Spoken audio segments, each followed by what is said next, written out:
Excellent. All right, hello everybody. Hello. Welcome to our April School Committee meeting.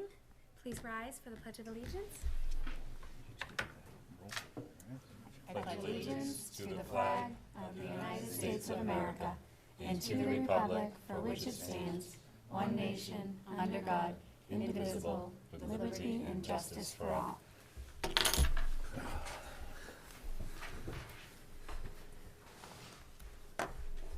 Members of the audience, if you could introduce yourselves, please. George Staub, Finance Committee. Deb Pastorani, teacher. Tricia Haynes, PE teacher. Rita Marie Macadino, teacher. Great, thank you all for joining us. Any comments? No? Okay. Reports from other committees? No reports from other committees today. Okay. Approval of previous minutes.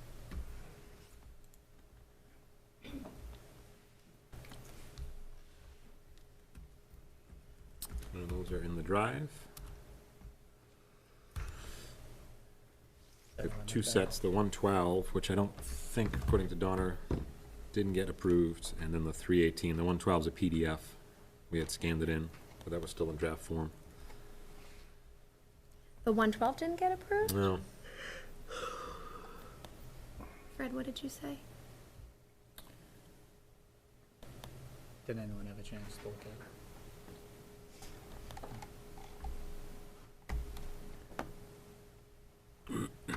I'll make a motion to approve them. Okay. So you're doing the March 6th ones?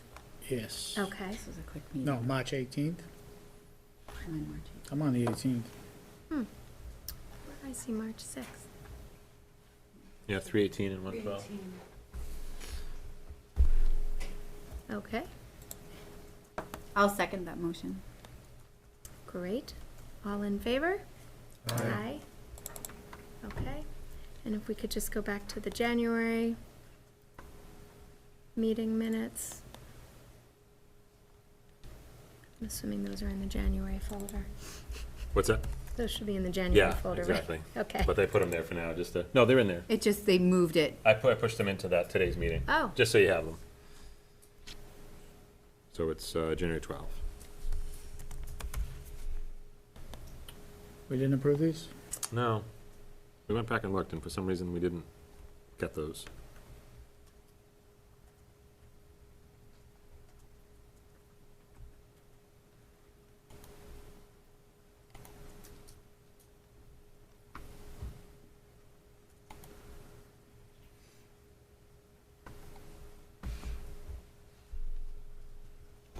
Oh, this was our Saturday morning meeting. exactly. That's why.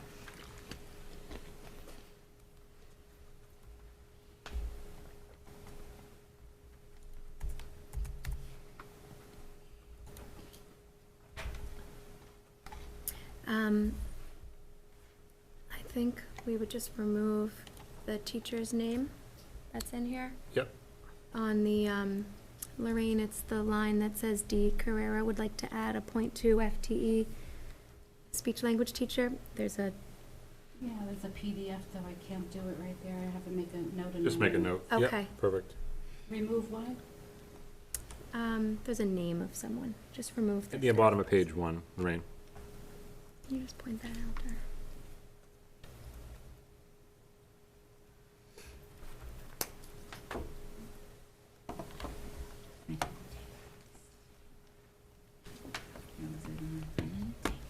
Who was, I think Mary was there.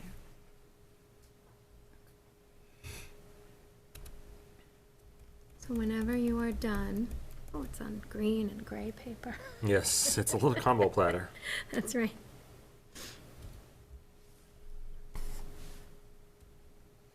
Do you want to also remove the nurse's name? You can say the nurse, yeah. Thank you, Mark. Very top of page 2, I'll Lorraine. find it, thank you.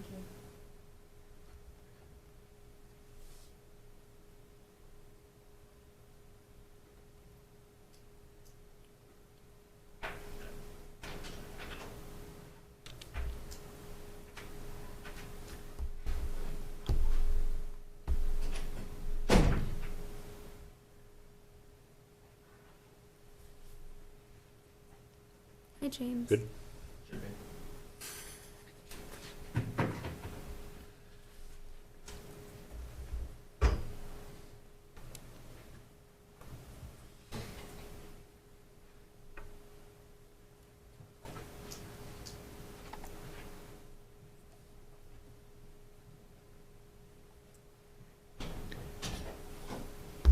Do we properly adjourn the meeting? Was that Freddie? There's no names. Who moved to adjourn the meeting? Does that matter? We can go back and look at the video on that. So we have it in the minutes. Did Mary take those notes? Oh, Lorraine? Yeah. Was it Mary? It was I didn't take them. Yeah, it was Mary, okay. Mary. Okay. Unless anybody remembers off the top of their head who adjourned and who seconded I can't remember what I the did yesterday. January Exactly. Exactly. meeting. All right, I'll make the motion to approve the January 12th minutes. Okay, thank you, Kristen. I'll second it. Thanks, Fred. All in favor? Aye. Aye. All right. All right, wonderful. So we're going to, I'd like to propose that we move new business up to the top, Mhm. and work through those components first, and then we'll do the reports, if that's okay with everybody? Yes. Okay, great. So, family cooking night. Yep, so in the drive, if you go into, there's a folder labeled Business Sponsor Request. And you'll see policy KHB in there, in the Business Sponsor Request folder, and you'll see a logo that's in the folder as well. And this relates to a request we received. Family Cooking Night happens every single year, and the folks who are working on Family Cooking Night this year, the request was made that if they were to provide aprons for the kids, could they put a logo or an advertisement on the apron? And so we have a policy around advertising in the school, so if you guys would mind clicking on file KHB. And that policy reads, the school committee may grant permission for advertising of commercial products or services in school buildings or on school property under guidelines or regulations that it may approve.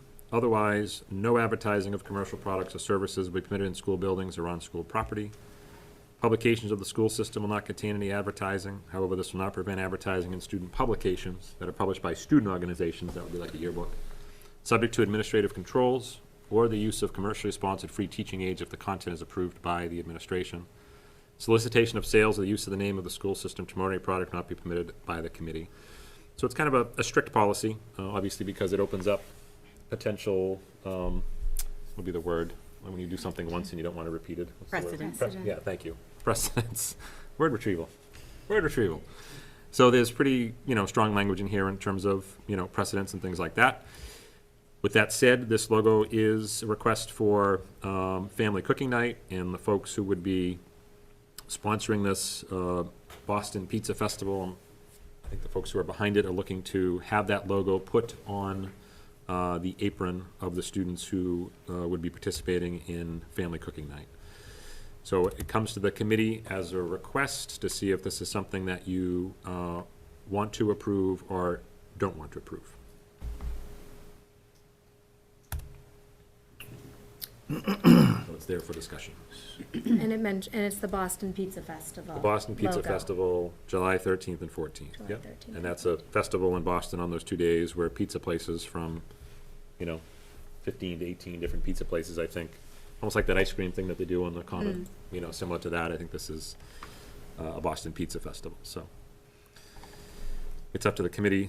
We would need the committee's direction as to whether or not that's something that you wanted us to pursue. And if not, we can communicate back to the requester and say that it was not approved, or it was approved, or however you'd like to proceed.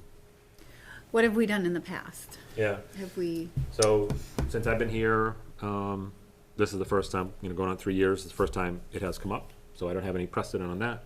So, at Family Cooking Night, each child usually gets to take something home that might be able to help them cook with their parents. So one year, it was, silicone muffin tins, so that if the parents brought a container and then showed how you can almost make a little bento box out of your container with the silicone muffin tins. One year it was like a magazine and I feel like a pot holder. Or like a, And then we've done whisks Whisks. and we've done spatulas. right. So it's just something little, usually, I'm not necessarily saying that Mindy and the committee got it at Oriental Trading, but it was something like that. It wasn't a high cost thing. And it's not, was it a was there a logo or a No, we have a small budget and, that the committee has approved for Yeah. the Health and Wellness Committee overall. That pays for, any of the events, any of the swag that we use at events, and the food that we need for events. That's what that money is for. So I think I'd be concerned with putting a logo on something that isn't about our schools directly, that it would open us up for having to make those kinds of decisions. Maybe, I don't know, something. What is the benefit to the school? Well, So the kids would be getting get the apron. an apron. It wouldn't be directly to the school, it would be to the students. The students would be getting an apron with Apron that this says logo on it. Boston Pizza Pizza Festival. Festival. Yeah, that's what it comes, the bottom line is that the swag, if you will, is the apron. And so giving the apron to the student, what's Oh, I different love here the is that, yeah, it just has a sponsor on it. That's, so they're willing to donate the aprons, if I got my facts straight. Just the slight condition is that there's a sponsor on the apron. I assume it's a family from town that's sponsoring or hosting the pizza festival. There must be some connection. Some yeah. connection. Some If you connection. look on the with website, you can't really indicate how, No. I'm on the website right now, I don't. How were we notified? How were we We had a contacted? member of our community come in who's involved with Family Pizza Night, make a request for the logo, Family Cooking Night. Thank you. What did I say? Family Pizza Night? Which would be fun too, Exactly. but I know. it's not The what this family is. cooking night. Pizza theme? So I made a request, and I So- said that request, any advertising has to go through school committee because we do have policy on it. If it's a member of the community, we're regularly looking to work closely with the business community, and we ask a lot of them, ask a lot of donations and time. I don't see the harm. The only thing that could come down the road is if all of a sudden next year, 2 people want to donate aprons and they both want their names. Now, how do we decide? Or what if it's something Yeah. that the school doesn't feel comfortable advertising? I guess that's the other piece. It's like, I think we need to make a decision of, Branding. yeah, if we advertise, how do we choose what's appropriate and what's not appropriate, or which one we want to, how do we then start cherry picking? Because I agree with you, Mark. I think this could be opening us up to, these are great events, parents get involved. It's a great way to promote whatever happening there could possibly be.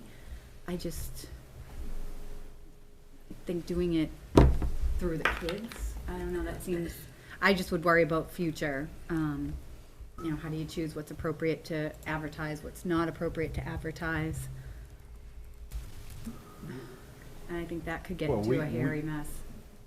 We're all capable of deciding what's appropriate or not down the road, or whomever may be in the seat. Yes, down the exactly. road. You want to always think of future committees. Exactly. Thanks a lot, Mark. Exactly. I don't know. I think it's a challenge, right? I like to be business friendly if we can, without jeopardizing our ideals and our. Could we go back and ask that it have something related to our town or our schools? Like it would say Middleton Family Cooking Night on it or Yeah, something like that? something related to what we're doing. Middleton Family Cooking Night sponsored by? That, I would be more comfortable with that. I just feel like this has nothing to do with us. It may not even be a pizza night. Right, yeah, no, but the kid gets an apron. The other thing I just want to put out there, Yeah. and this, I can certainly take it off the table after I say it, is that family cooking night is about promoting healthy eating habits. So I don't know, is eating as much pizza as you can get your hands on in that period of time, Right. what the committee's drive is. I don't know. It's a fair comment. Yeah, good point. It's a fair Actually, comment. that's what jumped out at me too, why would, yeah. I'm not saying it's not fun. Yeah, And pizza's not necessarily too much, yeah, Jesus, this is such a, All you can eat pizza? is that what the, I think, There are Yeah. different levels of tickets that you can purchase. I can hook you up with the information later. go ahead, Steve, you got I got nothing. 2 cents? No, I got lots of sense, but no, yeah, no. Brad, do you have any more opinions on this? I don't know. Okay, What business are we in? right, The business of children. that's right, Steve's that's tagline. right. I would say, from like a putting in a bucket perspective, I always put in the bucket of, we have a policy for the age you turn 5 and come to kindergarten, right? And then someone requests, oh, well, my child is September 8th and the policy is September 1st. And someone says, oh, that's only a week away, so we'll approve September 8th. And then next time around, it's like, well, mine's the 15th, but that's only a week from the 8th, and we approve the 8th, so. Well, this happened with the residency policy. Yep. It just kept, So you just want to always think about, Yeah. I think broadly in terms of policy around, and now before you know it, we're entering kindergartners on November 24th, because it was a week from a week from a week from a Yeah. week from a week from a week. yeah. right, And so you just want to think always long-term committees, grappling, precedent, things like that. Cappy's Liquors then wants to advertise. Right. Yeah, right, gotcha. yeah. So I just say that as food for thought, What if, literally. what if we offer them to buy the aprons without it, but they're welcome to be at family night and hand them out with their shirts on? Hand out the aprons. Sure. I don't know, I'm trying to, Is there a middle ground? yeah, just Yeah. trying to help. I don't know who this is, I don't have any horse in the race at all, I'm just Yeah. formally self-employed and looking for ways to advertise things. Well, we do have other vendors at cooking night, don't we? Nope, it is not, it is very different than Middleton Get Moving Night. Middleton Get Moving Night is an opportunity for us to have vendors there and have kids try things out and have kids try food and try different activities and things like that, learn about what's in our community. Yoga and. yeah. Family cooking night is just kids cooking, supposed to be with their families. The fun of it is that we are there helping them cook and cooking with them. There is really there's no financial gain in it at all. It really is something that the committee just does, and about 100 children benefit from it. And this is part of our health and wellness budget. Yeah. That we approve. So, I guess I would make the recommendation that we keep it pure, and we keep it as part of our budget, and we don't bring outside vendors into it, and we make it about our kids, and we're very appreciative of their willingness to purchase this, but that's what we do have our budget for, because then every year it's gonna get bigger and bigger.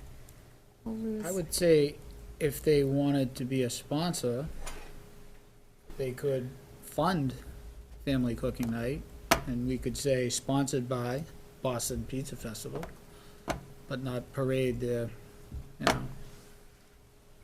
swag around. Sort of the same thing. Well, right now, it's sponsored by the Middleton School Committee, because you are the ones that fund the staffing for that night, meaning the cooking, we are all volunteering, the teachers and the administrators. We are volunteering, but the people in the cafeteria are preparing food, purchasing the food, running the food. Right. So that's what you're paying for. So you're really the sponsors. So. So just to add a little element to it. Yeah. From a time perspective, we're on a little bit of a Yep. schedule tonight. We have public hearing and school choice, and so we might want to either table this for later in the meeting, or if a vote is I'm not, welcome. I'm not hell-bent on it. I'm okay You're okay voting? saying no. Yeah. I'm okay voting too. Okay. So I'll make the I You appreciate okay? You want to it. keep it on the table? No. I got your back, friends. What about you? I'll make a motion to deny the request, to have,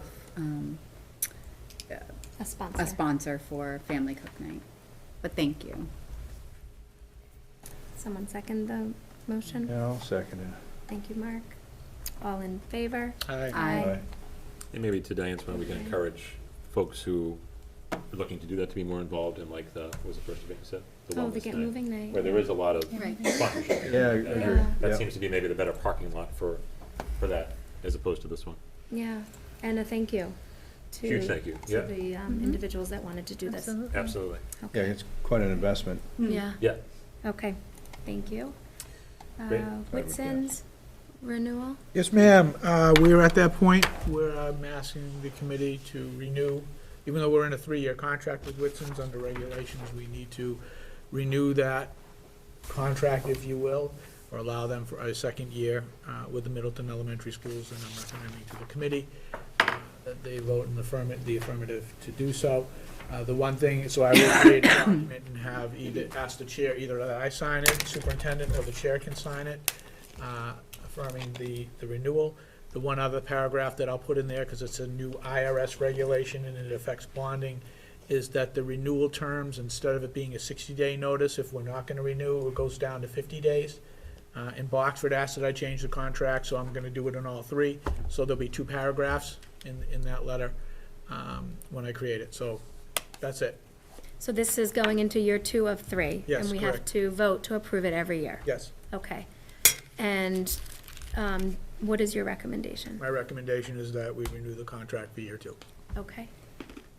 Anybody have any questions? Where did we end up with the community concerns that recently came up? We've been working very closely with those members of the community. We've started a food advisory committee, food service advisory committee, that is attached to our health and wellness committee meetings.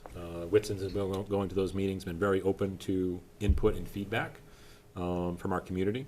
We've seen some menu changes, and we've seen just good dialogue and conversation emerge.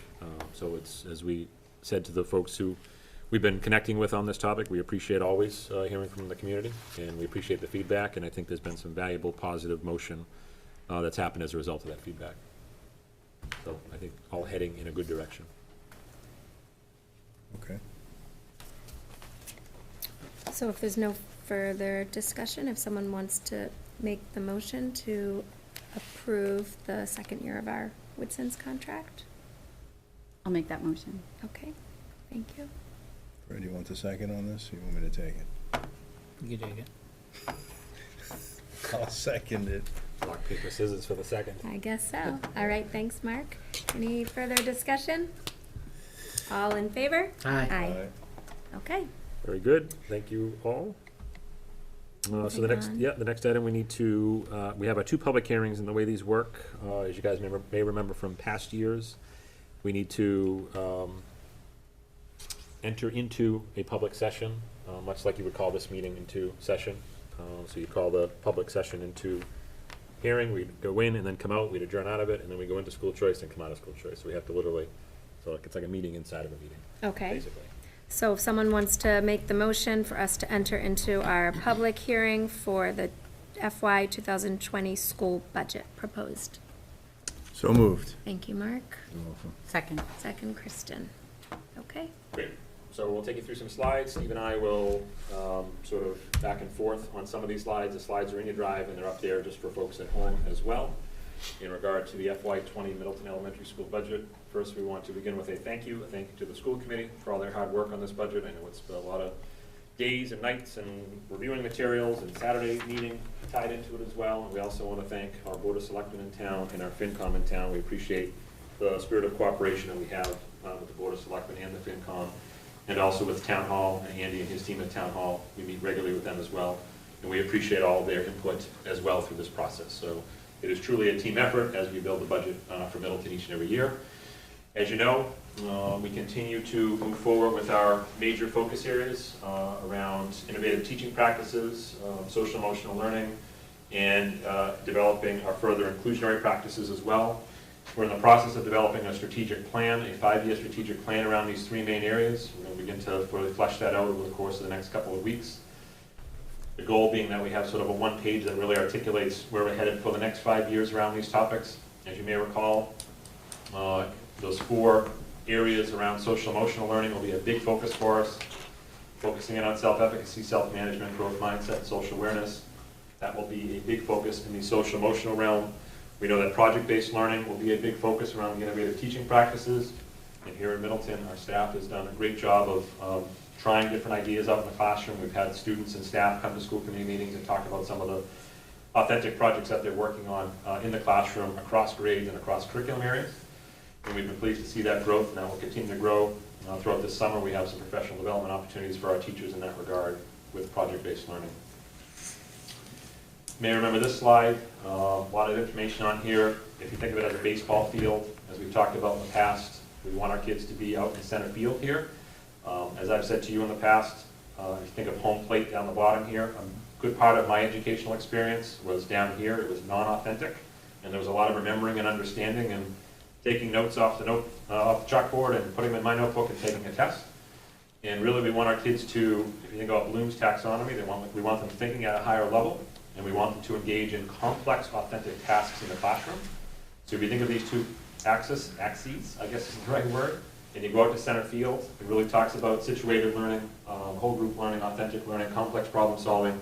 So our kids are engaged in real world problems, authentic tasks, and they're using that higher level thinking skills. And that really fits in with our whole notion of developing our innovative teaching practices. So what does our FY 2020 budget accomplish? Well, the objectives of the budget are to maintain class size at historical class size averages. We appreciate the committee's work on the addition of 2 classroom sections here in the Middleton schools. Maintain the level of small group learning and instruction and the level of service associated with the individual needs of our intensive learners. Continue the special subjects and programs that have been developed and implemented over the past several years. It's appreciated by the teaching staff, and it's appreciated by the administrative staff as well, in terms of this real constant focus on the classroom and how we can continue to improve.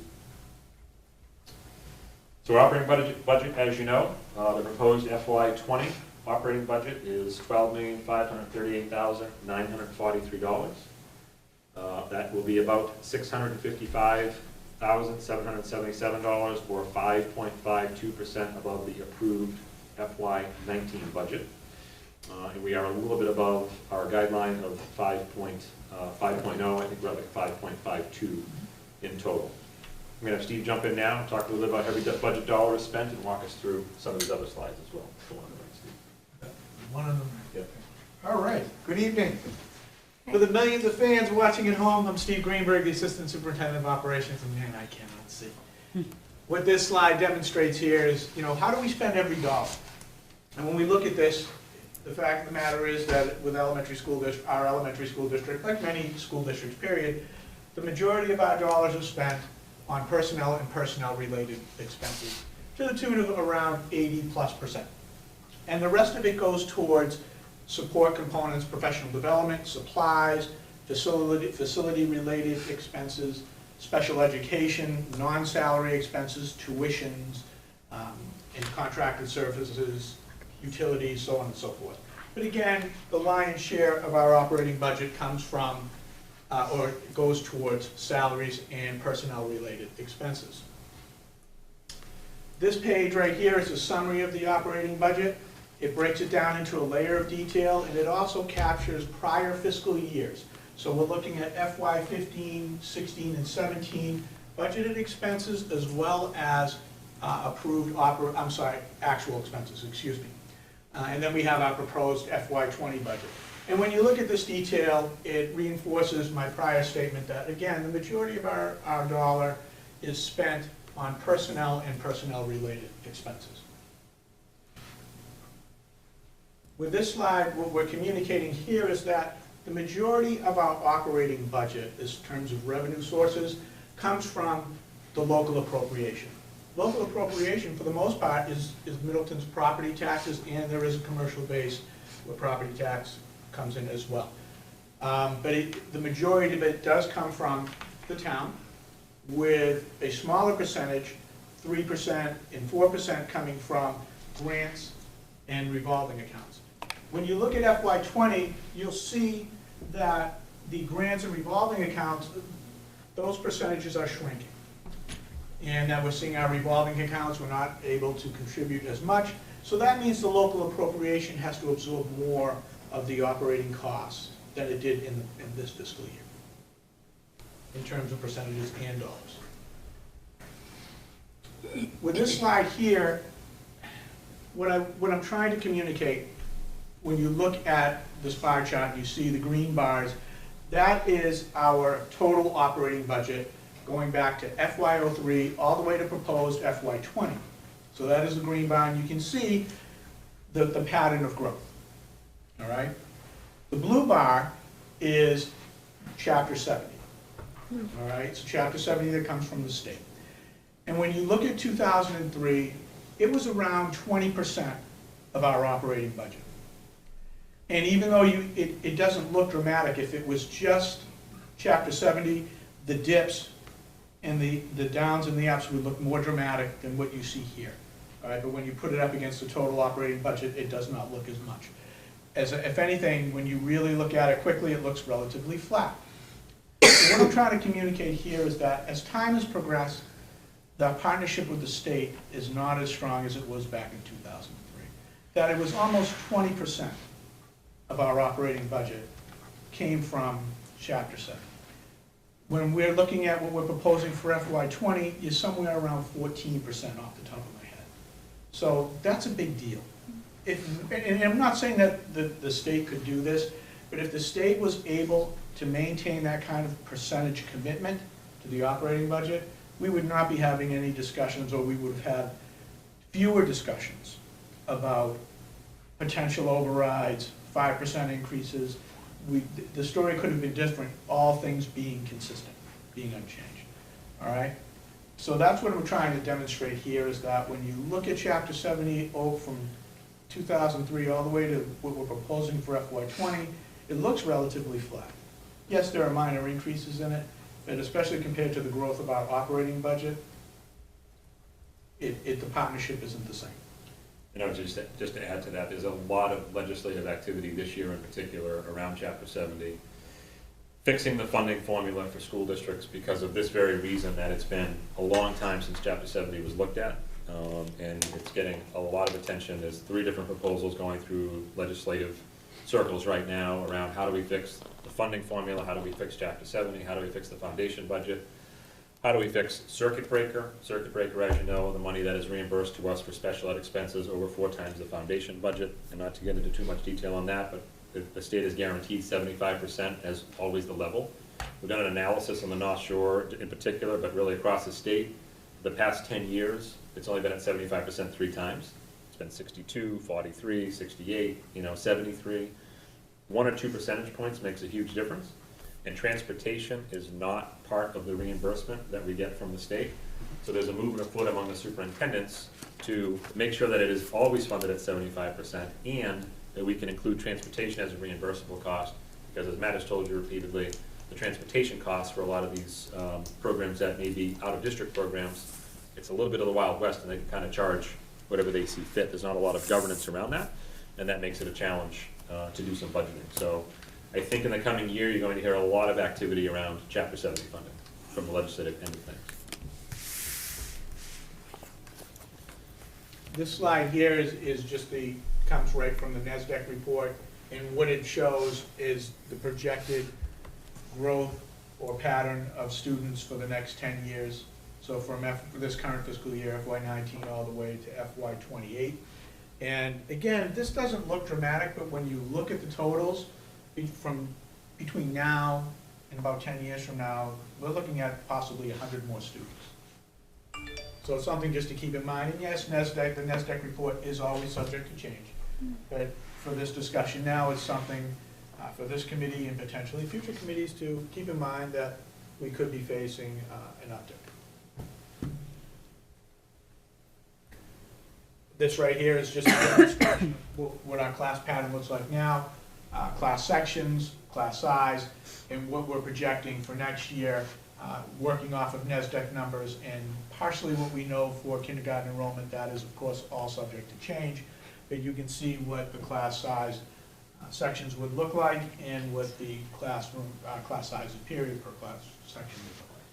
And James and Diane, as of today, obviously we're monitoring enrollment, keeping an eye on enrollment, but if things were not to change after today, Diane, where would you be adding a section? What grade level? Grade 1. Grade 1. And James, where would you be adding the grade level section? To grade 4. Grade 4. So we're keeping an eye on enrollment. If things were as they are today, this is where they would go, but we'll continue to monitor enrollment in the time ahead and see where they land. And this slide has The additions. those two added in? Yep. Okay, just So making you sure. can see those class size Yeah, numbers on the just right. make sure. Yep. Is it 2 added for Fuller Meadow? No, it's 1 added because we're moving 1 from kindergarten to grade 1, and then we're adding 1 to grade 1. So right now we have 5 sections of grade 1. We'll be moving to 7 sections of grade 1. So the 2 sections that were approved already through the budget process, one is at Hal Manning, one is at Fuller, but Diane is doing an internal move as well, with an existing resource. Any other questions before I go to the next one? Nope. All right, so next steps. Get ready for Middleton Town Meeting. And we do not have an operating budget override. We're in a good situation there. But we will be, I just need my glasses for this, I apologize. So Article 6 will be the omnibus budget, and George will correct me if I misspeak, but Article 6 will be the omnibus budget, that's where our operating budget will reside. Article 16 will have a list of capital items, and our capital items will be the end user technology for Fuller Meadow and Hal Manning. Fuller Meadow, $34,198, and Hal Manning, $84,249. Technology infrastructure for Fuller Meadow, $15,000, Hal Manning, $15,000. Interior work at Fuller Meadow, which would be the modular space doing some reconfiguration work, would be $22,500. And then the feasibility study for the Fuller Meadow parking lot would be $15,000. And then there is the election. Wait, I'm sorry, Steve, Yes, ma'am. what article number is our budget, is our total budget? Omnibus budget is Article 6. It's part of the omnibus budget. Part of the overall town. Yeah, budget. because Okay, we're so not it's an override, early. we're baked in, and you know how they go through and they read each of the components? Yes, That's what we. gotcha, sorry about that. And the capital items right now, to my Are knowledge, is 16. Article 16. Okay, And then we will have the, town meeting is the 14th, and then elections are May 21st. And you can see the list of positions, if you will, that are open, and that includes 2 school committee members. And that, That was sweet. do I get an attaboy for that? Not yet. No? Right. And that concludes our public hearing presentation, and entertain any questions that anyone may have, audience or. And just from a Middleton Town Meeting perspective, Steve and I will have to kind of split up that night and divide and conquer. Boxford Town Meeting is also the 14th, and Middleton Town Meeting is the 14th, so we'll either do a switch or a drive or a split or something, but we'll figure out where we'll be just to have coverage at the meetings. okay. We typically speak, Amy would Yeah. have to speak. Like a right? state of the schools kind of thing, quick blurb. Overview. Yeah. With vision. And that could be right at the beginning, you know, they do reports Yeah, and committees. yeah, usually. Yeah, I think it's right at the beginning usually. That's fine, unless you want to, Mark. Oh, no, Maybe we'll call you both up. yeah, I was gonna say, Yes. bill warrant number. This looks great, Yeah, it's all the hard work. It's just a culmination of all the work we've done the past 4 or 5 months, so yeah, no surprises Nice. here. it's great. Thank you, guys. Thank you. Thank you to you. everybody. So we don't need to approve it, we just need to exit out of the public hearing, You'd want to, I correct? think, vote just the final number. Both the final operating budget, let me just, Okay, Steve will give you that number. so if someone wants to make the motion to vote the final operating budget, and that number is $12,538,943. Mark, would you like to vote? your So moved, final? yeah, sorry, I was just checking his math. That's all right. And if someone would second, I'll second that. thank you, Kristen. All in favor? Aye. Aye. Okay, so we need to exit. Correct. If someone could make a motion to So moved. exit. Second. The public Thank you, hearing. thank you. School Exit the budget. public hearing for school budget. And now, Quick all. Mark, I second it. Mhm. and now we need a motion to enter into a public hearing for school choice for 2019, 2020. So moved. Thank you, Mark. Second. Second, Kristen. Okay, So by law, and there's a document that just reads school choice, I'm just gonna read it out loud, it's a little sentence or two. By law, every year, we're required to consider school choice as an option for Middleton. It means we look at class size sections and determine if there is a way to open up seats to students from other communities. Reimbursement is 75% of your per pupil, capped at $5,000 per student. If a student here chooses to go to another school, we would pay $5,000 to the school of that choice if a child here decided to school choice into another district. What we need to decide tonight and have a vote on, is we're required by statute and regulation to have this discussion every single year.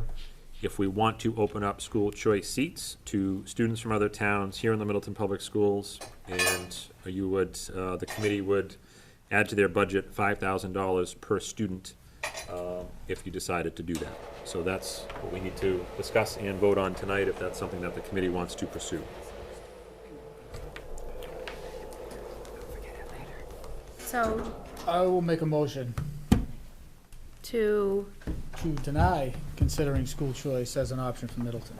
okay, I'll second that. Ooh. okay. Is there any discussion? I know we've been through this a couple times, so maybe there isn't a need for a discussion, We but, need to discuss it for You the don't, it's- public's benefit? no? If you're making a vote to not allow it, and if there's no discussion, then there's no discussion. Okay. Okay, so all in favor? Aye. All right. If only everything could be that fast, huh?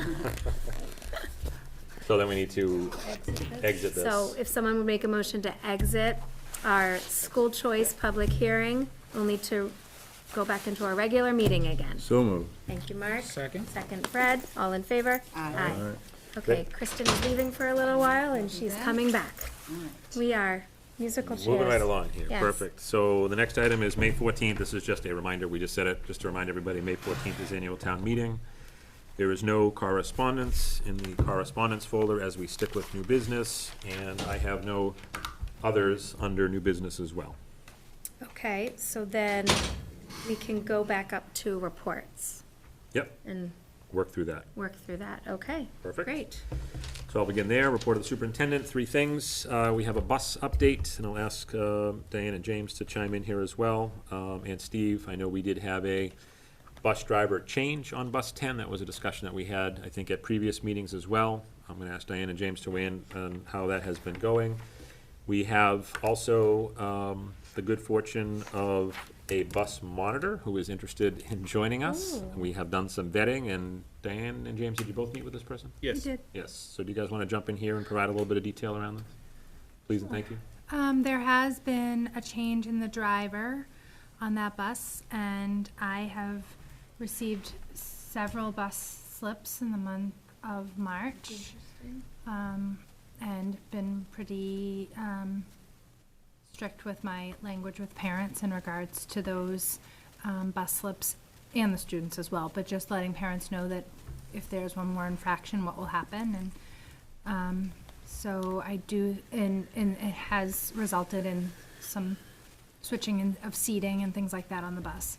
Do you want to add anything to that?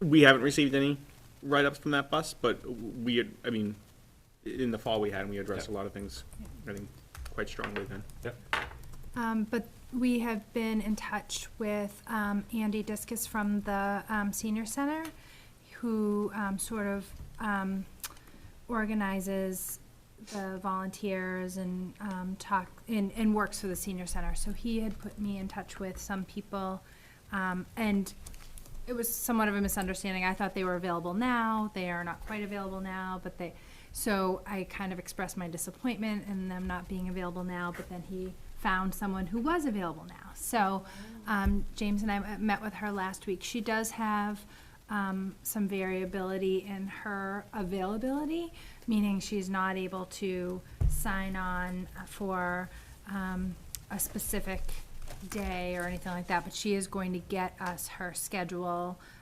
She has another job, but she thinks that she could fit this in nicely. Not every day, but even sporadically, we thought that it would be nice. And once we have her on board, we'll figure out if we're gonna put her on one bus, or maybe we'll have her ride one bus, on one day and another bus on another day, just so that she can kind of get a good handle on what's going on the buses. She said that if she commits to a day, she'll do both the morning and afternoon run on that day. And she was very nice. Great. Very nice. Yeah. Very excited to work with Yeah. kids. Oh. And I think we've worked really hard to try to find people, and we've tried to reach out to people in a lot of different ways, talking to our staff, posting on our memos, using School Spring as an advertising tool. So I think we're fortunate to have a start to it finally. And I know it's not 5 days a week and 10 rides a week, but it's a start for us to experiment with what the position can do. And she was kind of optimistic that possibly next fall her schedule could look very different than it would for this spring. So all that could play out in time. And we thought that if she loved it so much, she could tell all her Spread the word. friends and recruit 7 more people. That's great. So Steve, I think, is gonna be meeting with this person, just as Yeah, a final. we're gonna organize a sit down, so it'll be Judy and I will sit down. Great. As soon as we get that final sort of stamp, Yep. communicate back to Diana James, and you guys can proceed to schedule and Yep. however you see fit. Okay. So the role would be, I know she's a bus monitor, but in terms of managing behaviors, she's not managing them, she's writing them up? Well, Or no, I like mean, we how want is her to she- interact with the kids and be like a visible member of the bus, similar to what a recess monitor is at recess or a lunch monitor is at lunch, Okay. Let the kids get to know you. We talked a lot about our core values.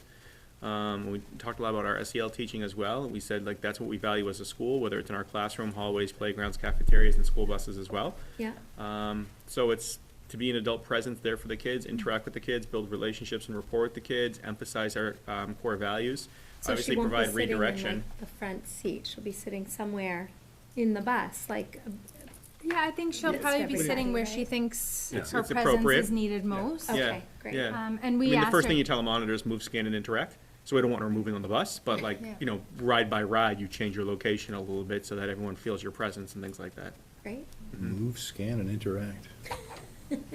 Love it. It's not a bad one. I like that, too. That is good. We say the recess team at the start of every year. Move, scan, and interact. I like it. It's great, Yeah, thank you guys so we're excited much. about that. 2 other quick updates from me. DESE convening, when I was last here, I told you that the commissioner was calling, or having a convening out at Amherst with superintendents, business folks, policy folks. And that happened. There's a document called DESE convening follow-up. This was a memo that came back to everybody who attended, and I just think it provided a nice overview of where our new commissioner of education is headed in terms of his thinking. Second paragraph there. We must focus on engaging students in deeper learning through rigorous interdisciplinary performance tasks. I was so thrilled to hear that because that's a conversation we've been having now in Middleton for a couple of years, that are connected to state standards and are relevant to our students' lives. In doing so, we'll ensure students learn not only the content knowledge in Massachusetts frameworks, but also the essential skills and dispositions. And we keep talking about that over and over again. You've heard us talking about we need to install in our kids knowledge, skills, dispositions, and competencies for them to be able to work on their standards that they have to work on, but also be able to compete in the knowledge economy that is coming their way. Second, we must unleash the creative force of our educators so we create the conditions for engaging instruction that leads to students deeply understanding the standards. We have immense talent within our teaching ranks, and I will be looking for new ways to give our educators more power and voice in modeling deeper learning and high-quality performance tasks. We were equally excited when we heard this as well, because these, again, are similar conversations we've been having around the Tri-Town in terms of how do we tap into the diverse talents of our teachers who are working with our kids each and every day. And so the commissioner took a lot of feedback. I think what I was most pleased with at this session, he literally opened his opening line at this meeting was, after he welcomed everybody, he said, "Today is the day we graduate from ed reform." And ed reform has been 25 years in public education. It really has led to a narrowing of the curriculum in a lot of ways. And it was thrilling to hear him really talk about the bigger picture and the broader picture and the bigger vision, and it matches a lot of the conversations we've been having in the Tri-Town. So I think we are well positioned to execute on what the commissioner's focus will be over the next 3 to 5 years. So it's good news, all good news. And then lastly, my evaluation for this year, as you know, that is always a public process.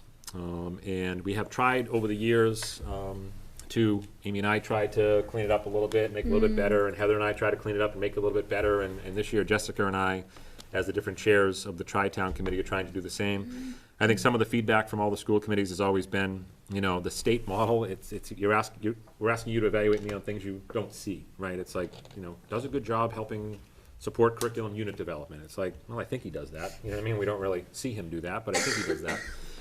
And so in talking to Jessica this year, there's an openness to trying something a little bit outside the box. And if you click on in the drive, there's a document that reads Leadership Survey Feedback Report. I have been collecting data from my team, from the administrative team, for the past 3 years on these specific areas that I'll talk about in a minute. And although the evaluation feedback that I've gotten from the committee in the past has been helpful and instructive, this will be even more helpful and instructive because I'll be able to weigh it against the feedback I've received from the leadership team from the past 3 years as well. And so there'll be a survey that will come out to you guys. We'll talk about this a little bit more at the Tri-Town meeting. But you'll be measuring me against communication, interpersonal leadership, political acumen, and self-awareness. And these are definitely categories that we connect on more regularly than a lot of the things you see in the typical evaluation model. So that slide 2 gives an understanding of what it means by communication, what it means by interpersonal leadership, political acumen, and self-awareness. On that slide 2, the options that you'll have will be never, rarely, sometimes, often, and always. And again, the leadership team has provided feedback for the past 3 years for me on this, and this is just very helpful and instructive to me to know how I am perceived as a leader and how I'm doing as a leader in the organization. So on slide 3, the options that you'll have under communication in which you'll be able to evaluate me on never, rarely, sometimes, often, and always. Does the superintendent articulate a clear and inspiring vision for the school system? Does he communicate his own core values? Does he share information? Does he tailor the message? Does he present thoughts and ideas in a clear way to one-on-one, small group, formal presentations? And I want to tell you intelligence, you can read all the rest there that are under communication. If you go to slide 4. Hey, Scott, sorry Yeah. to interrupt you, Yeah. you're on a roll, but Yeah. is the feedback you're getting from your team anonymous? Yes. Yeah. Anonymous feedback from the team. Great. Yeah. And how often do Yearly, you get it? every year. Every So year? in the first year, into the second year, and I'll get it at the end of this year as well. So where'd this come from? So this came, good question. Yeah. So this came from, you know how I always talk about superintendent school? Yeah. When I talked about the new superintendent induction program. So as you guys may recall, new superintendents for their first 3 years, you're in a program in the state, and it's actually a program that other states I think should emulate because they really do a good job. Remember Rose? She was the coach in the first year, so every superintendent is assigned a coach in their first year. And the way it works, it's like a gradual release, so to speak, of, you know, responsibility or independence. So in the first year as a superintendent, you're at a ton of meetings and you're with the coach and they're just firing off a lot of stuff to you and so on and so forth. In the second year, there's less of that. In the third year, we've met, you know, maybe the coach is out of the picture now and you meet more as like, you know, Brian Forge is the superintendent up in Triton, he's in his third year. And there's a superintendent in Bill Ricker, that's in his third year in Tewksbury. The third year people kind of get together regionally and just, you know, talk about effective practices, things that are working on in the district and so on and so forth. This document is from the new superintendent induction program. They have all new superintendents survey their leadership team on these particular areas to see how you're doing as a leader. And then we do at our summer retreat is we dig into this. And we also have one on how we're doing as a team. So there's a leadership report on like how's the superintendent doing. But then there's also a team report of how are we doing as a Tri-Town School Union in terms of the work that we do together, the collaboration, the teamwork, and the conversations, and so on and so forth. And then what we do is we unpack that at our summer retreat meetings. And so by the end of this year, I'll have 3 years worth of data that I can kind of do a comparison on from the leadership team.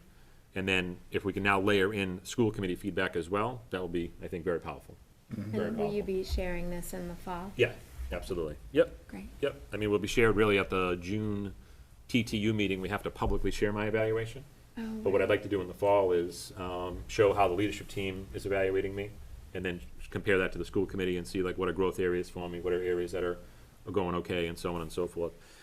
I've talked to the principals about this as well. I think it's beneficial for all of us to get this feedback. All of us, every one of us, the central office and the directors and the principals and so on and so forth. And so we'll be having conversations this spring about how we can collect this feedback for principals, from the teachers in their school, and from the directors from the folks that work closely with them and so on and so forth. I think it's important you get feedback, and it's important to, you know, see how you're being perceived and areas that you can improve upon as a leader. I think that's all beneficial. So under, if you go to slide 4, under interpersonal leadership, and this will come to you in survey form. We put it into a survey form so you'll be able to click and read all these and say, you know, he does this never, he does this rarely, he does this sometimes, he does this often, he does this always.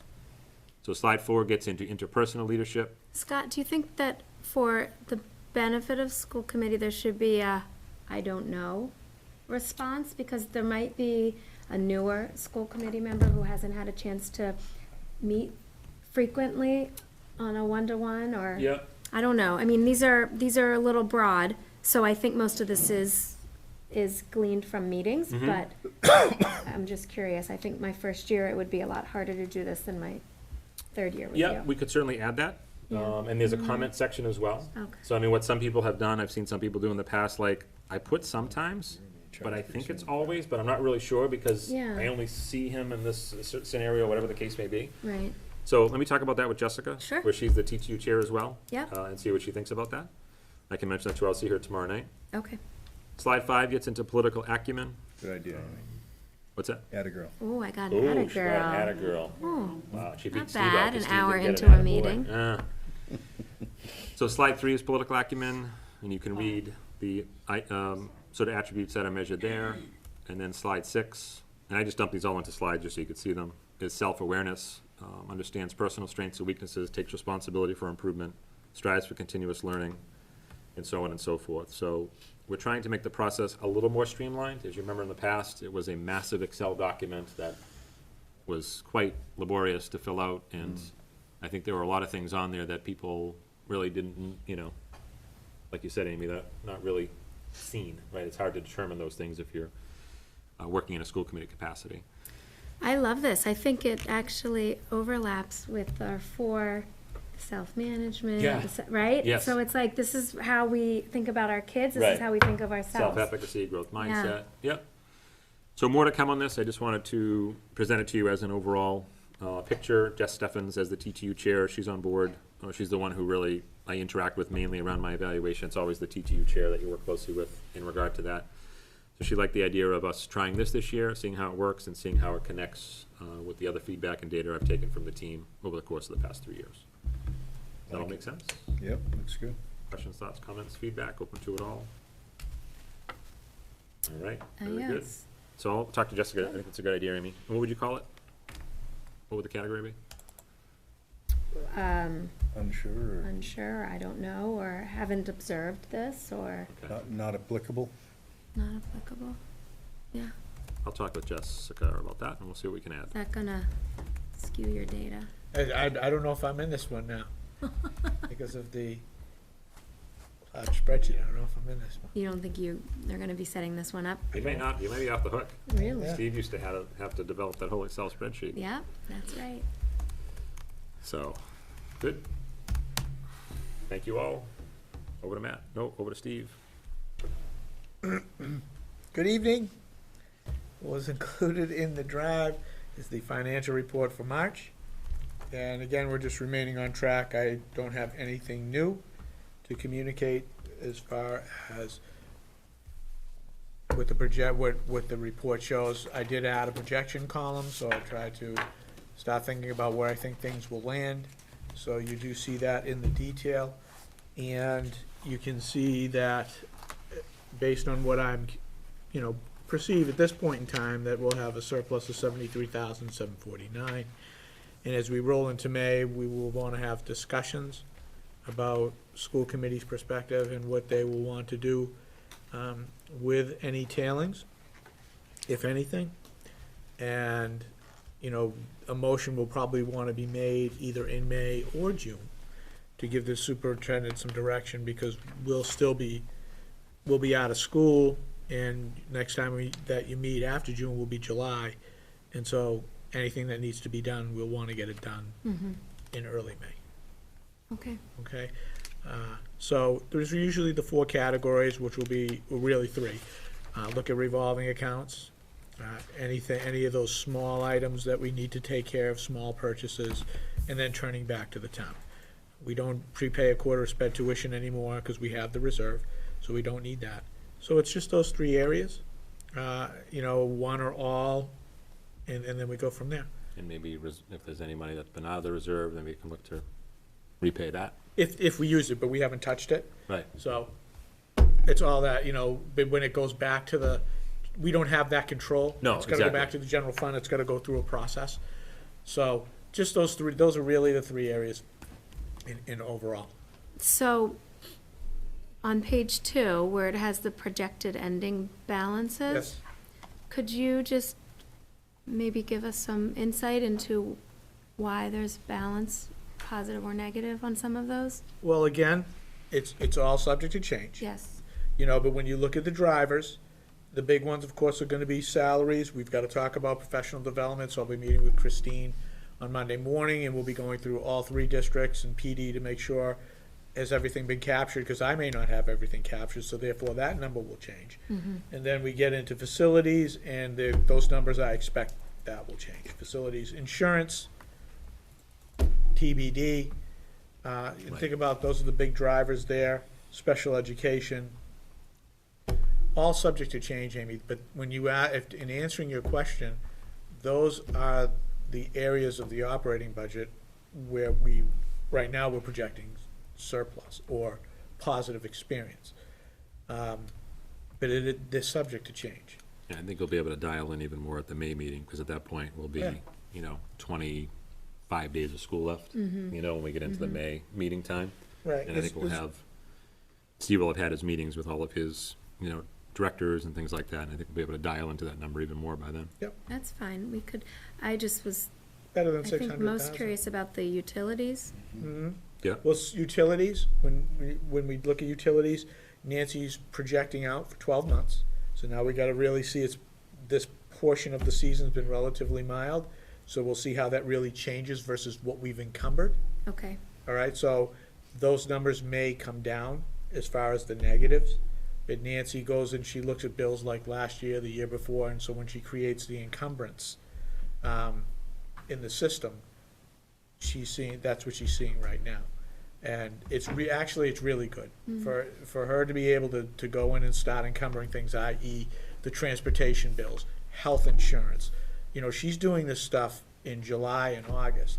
And so once we get the payrolls dialed in, that's the whole thing, that we have a clearer picture earlier in the year of those knowns, and it's just dialing in the system and getting used to the new accounting system. So it's a real plus. And then it gives us direction sooner. It'll be interesting this year to see too, usually we're in school until June 28th and we're closing out the books 2 days later. This is, June 14th. And it gives them, and you still have the month of June. That's Exactly. the whole thing. Absolutely. So yes, school operations are done, but things are still going on. Correct. And under the law, you have till July 15th. And, we're still gonna be doing work even after July, that's associated with FY19. So that's why I always say it's subject to change, and even when we get to June, it's still going through its process. So again, better than I think what we've done like 2 or 3 years ago, and I hope everything remains consistent with what I'm showing, and we'll continue to communicate forward. So any questions on the financial report? No, thank you. George, do you have any comment? Thanks, George. So that means I'm not in trouble yet, so that's good. The night is young. So the other report is the food service report for the committee. And you see the activity for the month of February. We should be getting the information for the month of March, and then we'll work that in. And what you're seeing there is things are catching up with us in terms of expenses. And so when you look at the overall effect, we're down $8,600. But again, what everyone has to keep in mind in terms of how revenues flow and how expenses flow, they don't flow with when meals are served, that it's not just-in-time inventory, that you see expenses go up to refurbish inventory. Revenues, they don't tie in with meals per se every time, because people may buy several weeks' worth of lunches early, so those revenues post early versus when the lunch is bought. So again, what I've been communicating throughout the year is that we need a year's worth of data to see how the program has performed, and I look forward to seeing that when it comes to its conclusion. We are seeing that we're selling more lunches so far this fiscal year compared to last fiscal year, and that's based on the reports that I pull from DESI. So we have to submit those to DESI, but I literally pull them from that website in communicating the number of meals sold. And in order for a program to truly break even, we need somewhere around 50% participation consistently, and we're really closer to the 30s. So everyone needs to understand that, even though the number of meals that we're selling is increasing and it looks great, we've still got a ways to go. If we're truly looking at a program that breaks even, we've got a ways to go. And that's in all three districts. It's the nature of the beast, no pun intended. Any questions with regard to the food service report? How's the new equipment at Fuller Meadow? I think we had to do a little fine tuning, some training for the staff, and Dr. Carrero can speak, with regard to her perspective, but I'm happy. I think the next thing I want to investigate is seeing if we can put like a dishwashing kind of setup in there, and use trays versus disposable trays. I don't know if we can. I don't know if the building can handle it. There's a lot of research that has to go into that. We need to get the steam tables done. What that means, they're supposed to get rewired, but they're asbestos-coated wires, so we have to do abatement. So we're trying to get that done over April vacation, so we can get the steam table going again. But I think the new equipment, I'm really happy with it. May get a couple of other pieces as well, but I'm happy. And Dr. Carrero, No, I think it's gone well. The kitchen staff is very happy with it. It's more efficient in there too, the way the flow is happening. Okay, Yeah. great. I think if they're able to control the way that things are cooking Yeah, a lot better. right, That's because the good. Which is helpful. 350 is actually 350, Yeah. not 375. That's good. Yeah, abatement, yes. The steam table goes back to the 60s, so the wires are coated with asbestos. not uncommon So it has to be in schools. abated. Sorry, Fred. Thank you, Steve. Yes, ma'am. Did you guys have any other? I'll come in on a Saturday. Fred, you never said that. All right. Report of the Assistant Superintendent of Student Services, Matt. Hi. Two quick updates I wanted to talk about tonight. One is just a brief update on BrainPower, the Google Glass product that we brought to you in the fall, late fall and the winter, and you guys got a chance to try out. We have had one round of training. Our teachers have had one round of training. We had about 10 people that we've targeted as the primary users for staff, and they've targeted several students that they're using the glasses with. That training took place on February 11th, so it was about a little over a month ago, and they've been using them. We have a second follow-up training to ask questions, kind of flesh it out even more on April 23rd. And then there'll be ongoing professional development and support through the company for the teachers that are using them. We did end up pretty much splitting them between the two buildings based on teachers and student needs, and we invited one of our adjustment counselors to be part of the training because what happened, which is exactly what we were hoping would happen, is as people got their hands on them and started to use them a little bit, ideas started flowing like crazy, right? So they have a primary function, and then as they started to experience what the capabilities were, kids' needs jumped into their heads, and it was like, oh, that would be really great to use it this way. Similar to when one of the first things I thought of when I saw them was presented to us almost as a secondary function was that transition piece where you can take a 360 video of a classroom and then embed information in the system. So if I was a student or a staff member, I could walk around a classroom that maybe I'm having a difficult time in as I focus on, that shamrock right there. If I stare at it, then information will pop up about, hey, this is what I do in this classroom, and I may be loud, but I'm not scary, I'm not going to hurt you type of thing. So that transition piece was initially billed from the company as like a smaller component, and it's going to turn out to be one of the most important things that I think we have them for. Steve Goditis has been involved in looking at 360 cameras because you just plop it in the middle of the room and it takes a 360 picture of the room and that uploads right into the system. So So that's all exciting, information. I think what I'd like to do, if we have time, even in like maybe a May or even a June meeting, is invite some of the teachers to come and talk about their direct experience of using the glasses with the students. That'd be great. So if we don't get it, if it gets tight, we'll bring them in like first thing in the year in September, but we can put that on. And then the second, Let me just jump into Yeah. that real quick, Matt, and just good for the team to know as well. Word is getting out. Yeah. Middleton is invested in this, right, and kind of forward thinking and fits the vision and so on and so forth. On April 12th, let me back up a minute. So when I was in my previous role with like the assistant superintendents and directors of curriculum, we met monthly. It was a group I used to lead, and we met over in Topsfield, and you know, it would just be all the assistant superintendents and directors on the North Shore would get together. The place in Topsfield where they had the meetings is no longer doing that. Diane was kind enough to open up Fuller Meadow and the PD Center, and that regional group now meets down in the PD Center here at Fuller Meadow once a month.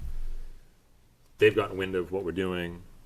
They're having the Google Glass people who we went into Boston and meet with last summer come here so they can learn about it, you know, all the other different communities on the North Shore. So I think Middleton should take some pride in the fact that they're on the, you know, kind of cutting edge of this, and there's a bigger group of folks who now have some interest in this and hearing about it because of the work that's happening here. So kudos to the committee for having the foresight to get behind that from a funding perspective and see how this innovation could impact student learning. So just a thank you and an attaboy for the committee, as a matter of fact. You're welcome. There you go. and then the other update that I wanted to quickly talk about was a question that came up when I presented the student services report. Amy, you had asked, and it was a great question, because as I looked at the numbers too, I wanted to make sure that I was conveying all the inclusive practices work that was being done, and the numbers don't really tell that story. And so your question asked to dig a little bit deeper into that. And so what I presented, and it's not in the current drive, but when I presented the information about full inclusion versus partial inclusion, so students that spend at least 80% of their time in the general education classroom versus students that spend between 40 and 79% of their time in the general ed classroom. In Middleton, the numbers were a little over 56% for full inclusion and 28% for partial inclusion. And when I talked about it at the time, the glaring difference was that Topsfield was at 76% full inclusion and 13% partial. And I still think there's some work that's been done through different roles over in Topsfield and some structures that lead to that difference. But the question came up of partial inclusion with the definition of the difference between 40% and 79% is really a drastic difference, right? And so it was, are we closer to the 79 with a lot of our students, or are we closer to the 40, or where do we fall? So I broke that down by student because it was, I was really curious about that as well, and it was a great question. So we currently, and this is actually up-to-date data, even though that was December 1st data. We have 30 students on IEPs that fall in the partial inclusion category. And they range from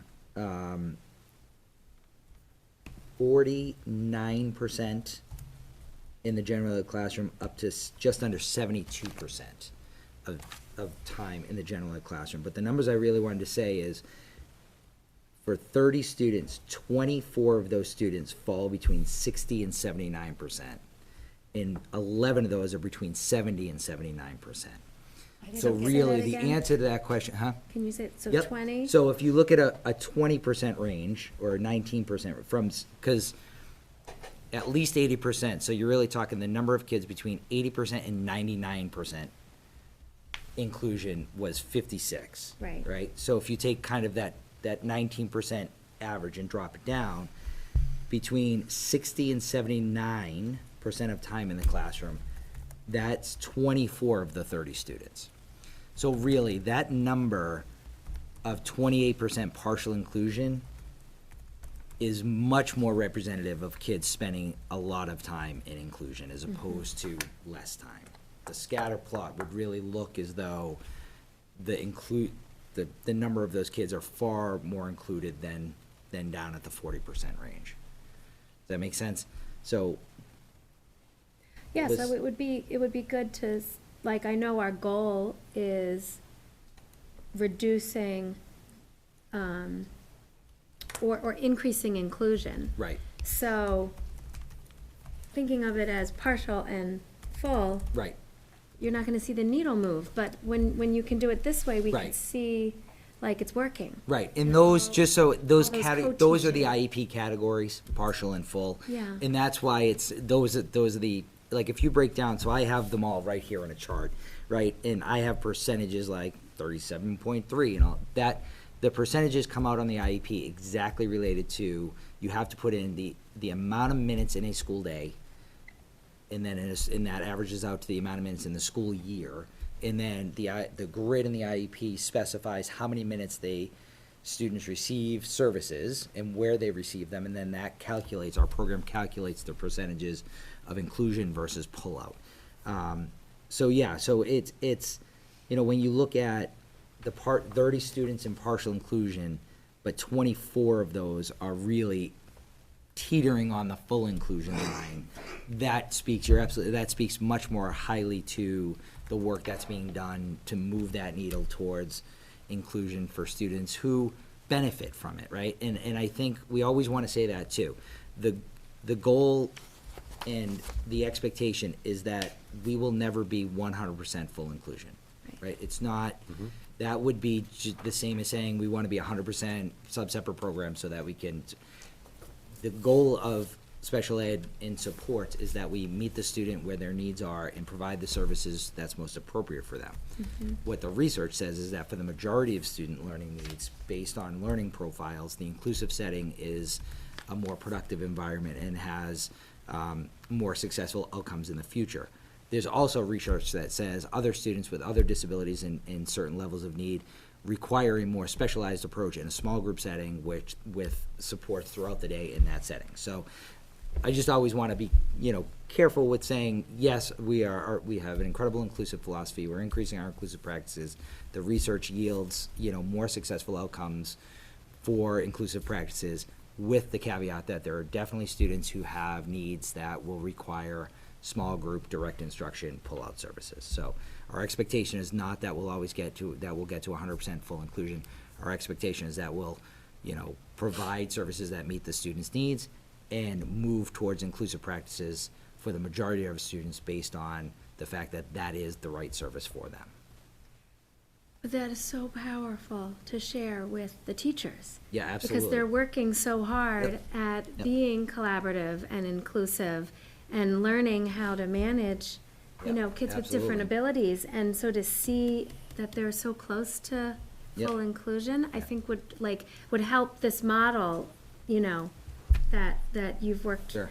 Yep. really hard, and our budget is supporting. Even though we're not doing the co-teaching model as much next year, we're moving towards more Absolutely. inclusionary practices, and I know there was so many questions about it, so Yep. that's Yep. awesome. That's good.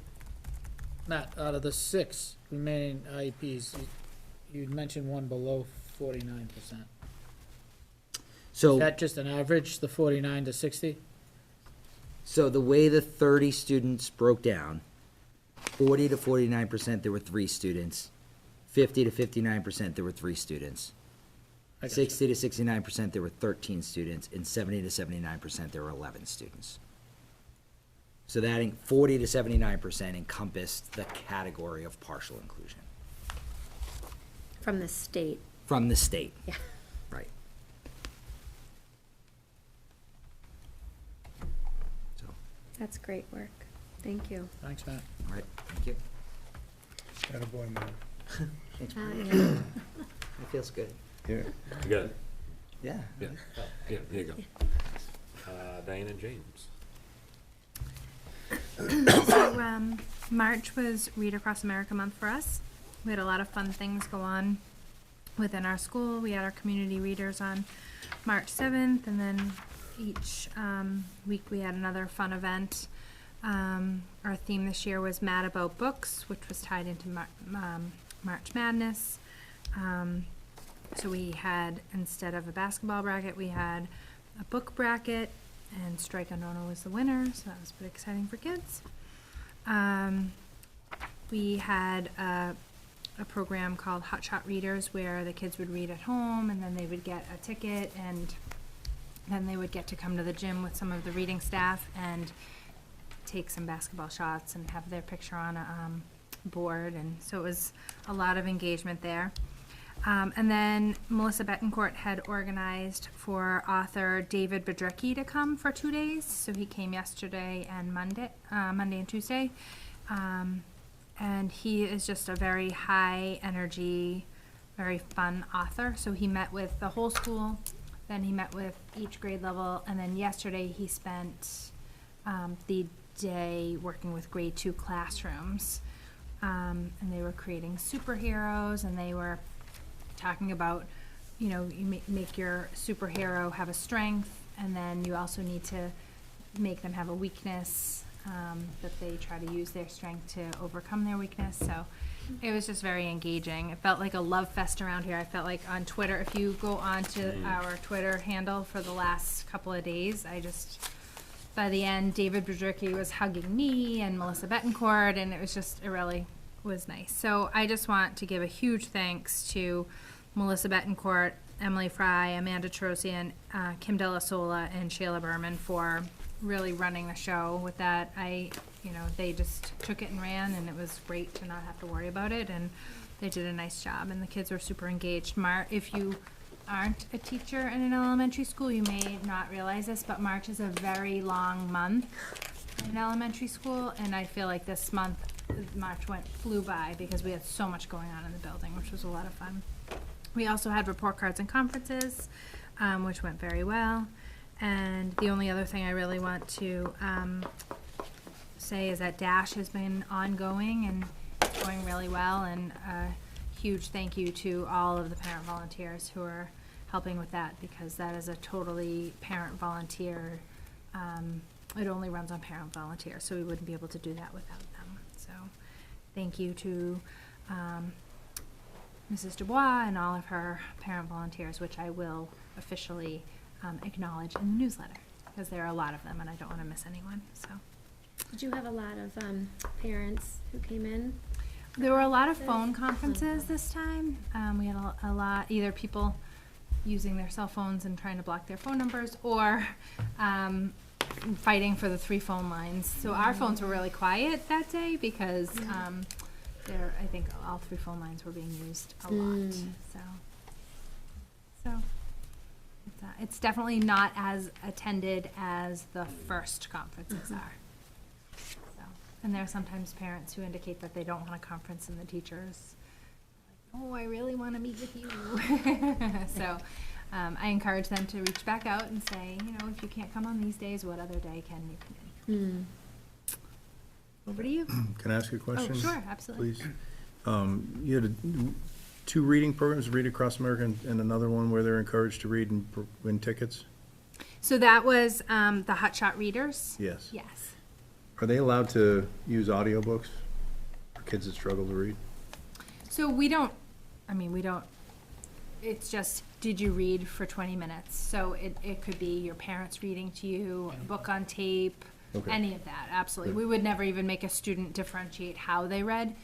It's really the honor system. If they read or were read to for a certain amount of time, then they get Book to reports. I'm sorry?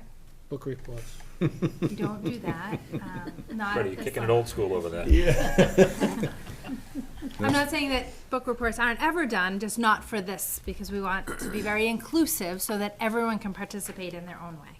Good, thank you. There's a lot of movement around ear reading versus eye reading, Absolutely. and so just wondered how you did it. Thank you. Yeah, sure.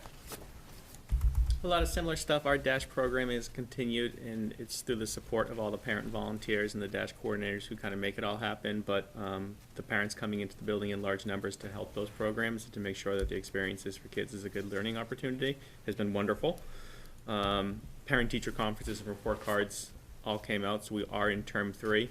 I would say similar to what Diane reported, not as many conferences as earlier in the year, but still a variety of parent-teacher conferences, still parent-teacher-student conferences, phone conferences, and then some conferences that are still teachers are connecting with parents even in the aftermath of those conference days to make sure they get to touch base around goal setting for the final term. We did get a couple of fun programs in. The Museum of Science came for grade 5. Wingmasters came from grade 5. We had our spring concert, which we completely packed the room. It was a wonderful turnout. The musicians sounded great, but the parent audience that showed up, and grandparents and siblings and all others who came to support it, it was wonderful to see the entire cafeteria filled to support our different music groups that evening. I thought that was a very nice night.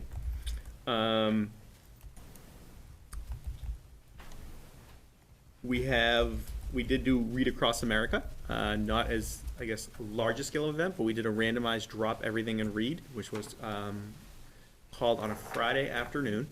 And I think the piece that I loved about it is I make an announcement about it, and everything that's taking place immediately has to stop and desist, and all students have to immediately pick up a book and read for an extended period of time. We let it go for about a half hour plus, and I got a lot of feedback from students that they were disappointed I stopped it after that. They wanted to keep going.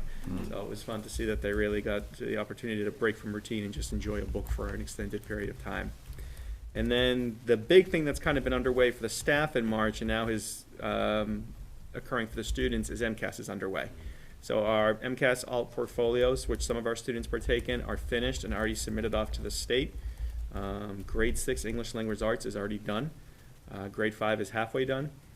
So we'll continue on with English Language Arts up through next week and when we return from vacation, and then we'll get into mathematics in late April, early May, and then science, technology, engineering. So that whole process is underway, which has our schedules and routines very discombobulated right now, but the staff and students are very flexible and adaptable about everything that needs to take place. So is that like half a day?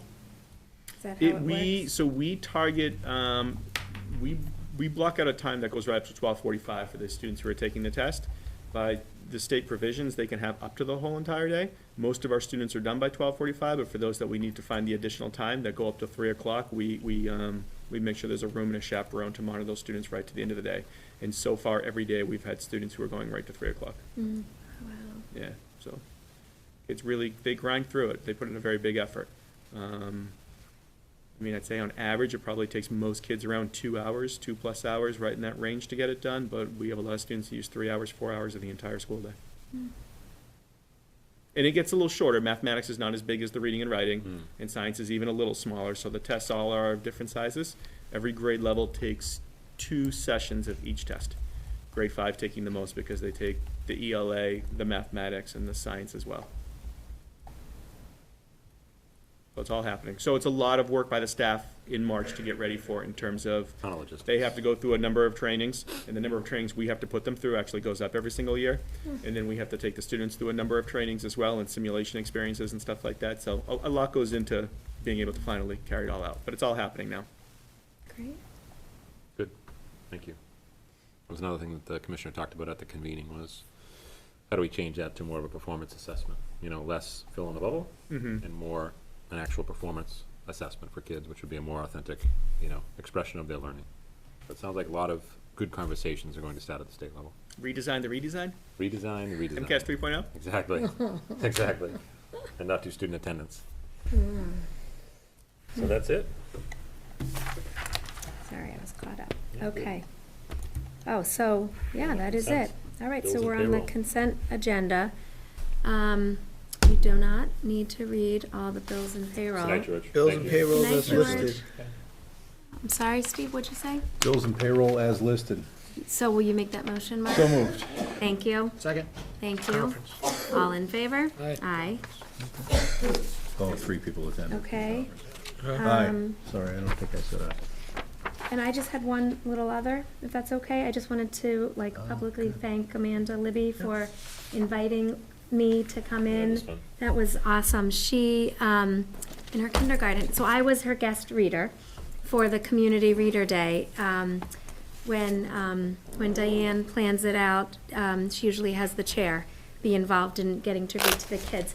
And so I was the reader for Mrs. Libby's kindergarten class, and they're working with these bebops, which is bebots, not bots. Gotcha, bebots, which basically is like a STEM slash, it's a little robot, and they could plan out how many steps the robot moves forward and then turns, and these kids were just so excited by being able to plan how these robots made it through a community setting. And she and Mrs. Gallagher and Mrs. Nasser designed this unbelievable community of like police stations and libraries and the town, and what else am I missing? Well, it was just all connected, the art, library, and then in the classroom. And so that programming of the Bebot is really the early stages of coding. Right. So, like, who says that 5-year-olds can't code? They were coding, which was it was fun to watch them They were do so that. excited. Their thought process. Yeah, and it was just great, because that's what, that's what we're supporting in our budget, and so to see it come alive and to see the collaboration is just awesome. There was one little guy at the table that I was at, so his V-Bot needed to go like 4 tiles forward and stop at the police station. And so, the front of it would be this way to go 4. Well, he had the front of it this way, and everyone's kind of looking like, oh boy, this thing's gonna go 4 this way. He programmed it so it did a 180, and then went in this direction. I was like, that's pretty cool, but they were able to do that at that age, so. Yeah, that is cool. It's good stuff. So I'm sure it's on Twitter somewhere, right? If you wanted to see it. It was really neat. I saw pictures of all the different readers somewhere. That was in the newspaper. Yeah. Yeah. Twitter too? Well, it was on my blog, which I do tweet my blog as well, yes. All right, so final motion, if someone could, second to the final, but make a motion for us to go into executive session only to come out to adjourn. So moved. Thank you, Mark. Second, Fred. Okay, so Thank you roll guys for call coming. into executive session. Thank you. Good night. All right, thank you for coming. Mark, do you mind starting roll call for us? Mark Moreski, aye. M-O-R-E-C-H-I. Fred Clapp, aye. Amy Karas, aye. You don't need us. Thank you, though.